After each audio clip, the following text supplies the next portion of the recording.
Stroke কিন্তু প্রচুর দেখা যায় আমাদের দেশে এবং স্ট্রোকের ফলে দেখা যাচ্ছে শরীরের একদিকে অবশ হয়ে যেতে পারে।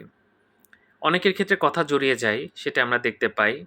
আবার কারো ক্ষেত্রে কিন্তু দেখা যাচ্ছে যে কথা জড়িয়ে যায়, দেখতে সমস্যা হয়।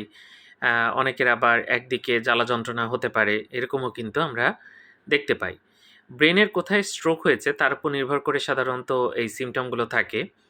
তো যার স্ট্রোক হয় তার দেখা যাচ্ছে অ্যাসপিরেশন, নিউমোনিয়া হওয়ার চান্স বেশি থাকে। আমাদের স্টমাকে বিভিন্ন খাদ্য উপাদান থাকে, বিভিন্ন অ্যাসিড থাকে, এছাড়া ওয়াটার থাকে প্রচুর। তো এগুলো কিন্তু উঠে আসে এবং শ্বাসনালীর মধ্যে চলে যায়।